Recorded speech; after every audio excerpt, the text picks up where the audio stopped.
वैसा ही काटेंगे। क्यों जी? जैसा हम बोते हैं वैसा ही काटते हैं। तो जो बीज है उसका भी स्वस्थ होना बहुत ज्यादा जरूरी है, क्योंकि जब किसी भी तरह की फसल की शुरुआत होती है, किसान कोई भी फसल लगाता है तो उसमें पहला काम होता है बीज की बुआई, सोइंग करता है। तो बीज जो है जितना ज्यादा स्वस्थ होगा, जितना ज्यादा बेहतर होगा, हमारी फसल की पैदावार भी उतना ही ज्यादा बेहतर होगी। तो आज अगर हम देखें तो बहुत सारे किसान हैं जो अपने बीज का उपचार नहीं करते, या वो बहुत सारे केमिकल को यूज करते हैं बीज का उपचार करने के लिए, उस सीड की केयर करने के लिए। लेकिन यहां पर हमारे पास एक बेहतर स्पेशल प्रोडक्ट है जिसकी सहायता से हम अब हमारे जो सीड है, जो बीज है, उसका हम केमिकल से उपचार नहीं करेंगे। अब हम करेंगे उसका उपयोग एक जैविक प्रोडक्ट की सहायता से, जिससे उपचार करके हम उसको बेहतर कर पाएंगे।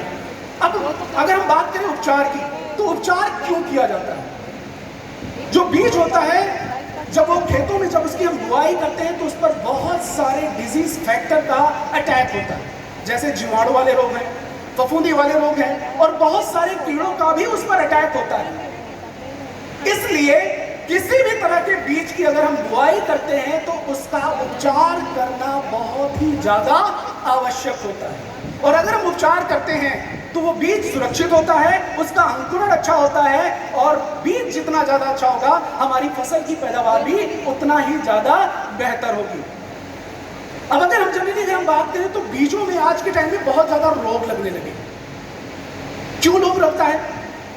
जैसा कि मैंने आपको कहा कि हमारी जो मिट्टी है उसमें बहुत सारे रोग कारक मौजूद होते हैं, प्लस जो बीज होता है उसमें भी कई सारी तरह की बीमारियां होती हैं। जैसे मान लीजिए मैंने कभी फसल लगाई है, गेहूं की फसल, और उस गेहूं की फसल के लगाने के दौरान उस पर कोई रोग लग गया, उस पर कोई फफूंद वाला रोग लग गया, और मैंने उस गेहूं को जब निकाला तो अब उसको मैंने बीज के रूप में अगली साल अगर मुझे यूज करना है तो मैं उसको यूज करता हूं। अब जो पहले उस पर जो फफूंदी वाले रोग लगे थे वो अगली फसल में भी आएंगे, यानी कि ट्रांसफर होंगे। इसलिए ये जरूरी है कि हम उस बीज का उपचार कर दें। तो पिछला अगर कोई भी ऐसा रिकॉर्ड होगा जो फसलों पर रोग लगता है उसको वो कंट्रोल कर देगा। इसलिए बीज का उपचार करना बहुत ही ज्यादा जरूरी होता है। और साथ ही साथ ऐसी बहुत सारी फसलें किसान लगाता है जिसमें बीज नहीं लगाता है, वो नर्सरी को तैयार करता है, वो पौधों को तैयार करता है। बैगन की फसल है, टमाटर की फसल है, गोभी की फसलें हैं, ऐसी बहुत सारी फसलें, वहां पर हम अपने इस प्रोडक्ट को जड़ों के उपचार में भी इस्तेमाल करके बेहतर रिजल्ट ले सकते हैं। तो यहां पर ये जो प्रोडक्ट है ये हमारे लिए बहुत ही बेहतरीन है। किसान हर तरह का बीज लगा रहा है अपने खेतों में विभिन्न प्रकार के, तो हम वहां पर बीज के उपचार को करके अपनी फसल की पैदावार को बढ़ाने में बहुत ज्यादा हम मदद ले सकते हैं। तो जैसे कि मैंने आपको कहा कि बहुत सारे ऐसे रोग होते हैं जिनको हम बीज जनित रोग कहते हैं। आप लोगों ने देखा होगा एक फसल होती है, फसल क्या है, घास होती है जिसको हम बोलते हैं बथुआ। देखा आप लोगों ने? बथुआ की अगर हम बात करें तो बथुए की बुआई नहीं होती है, जमीन से निकलता है, वो लास्ट सर्दियों की फसल में वो लगता है एक घास के रूप में, और वो उस बीज में वो बीज जो है वो खेत में पड़ा होता है। लेकिन जैसे ही उसका समय आता है, उसकी जैसे ही फेवरेबल कंडीशन आती है, उसमें वो फिर से उग जाता है। ऐसे ही बीज जनित रोग भी होते हैं। अगर उस पिछला कुछ भी लगा है तो अगर हम बीज का उपचार नहीं करेंगे तो वो वहां पर वो फिर से लगेगा और अपने समय पर वो फिर से उगेगा, और जिससे हमारी फसलों को बहुत बड़ा नुकसान भी होगा। तो यहाँ पर हम इस प्रोडक्ट की सहायता से जो सभी तरह के बीज हैं उनका उपचार कर सकते हैं, और साथ ही साथ जो ऐसी फसलें हैं जिस पर हम पौध लगाते हैं उसका भी हम उपचार कर सकते हैं। तो आइए जानते हैं इसको उपचार करने के तरीके के बारे में।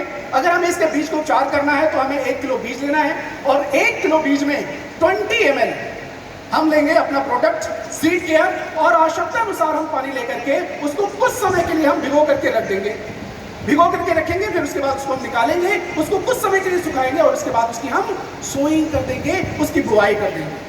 तो ये याद रखना है कि किसी भी तरह का बीज लगाएंगे उसमें हमें सीड केयर को जरूर इस्तेमाल करना है बीज के उपचार के लिए। साथ ही साथ अगर हमें किसी भी पौधे की जड़ों का उपचार करना है तो क्या करना होगा? जैसे मान लीजिए हमने 1 लीटर पानी ले लिया और उसमें हमने 20 से 50 ml सीड तेल को मिक्स कर दिया और जो पौध है उसकी जड़ों को हम लेंगे, उसको कुछ समय के लिए 2 से 3 मिनट के लिए उसको हम डुबोएंगे उसमें और निकालने के बाद उसकी हम सोइंग कर देंगे। इससे क्या फायदा होगा कि जो जड़ें हैं उनमें किसी भी तरह का कोई भी फंगल इन्फेक्शन, कोई भी बैक्टीरियल इन्फेक्शन नहीं होगा और जड़ें जितनी ज्यादा स्वस्थ होंगी फसल उतनी ही ज्यादा बेहतर होगी। साथ ही साथ ये प्रोडक्ट और क्या करेगा, जो जड़ों के आसपास जो माइक्रो ऑर्गेनिज्म होते हैं उनकी संख्या को भी ये बढ़ाने में बहुत ज्यादा मदद करता है। तो ये प्रोडक्ट जिसके बारे में हमने जाना सीड केयर। अब हम चलते हैं हमारे अगले प्रोडक्ट की तरफ।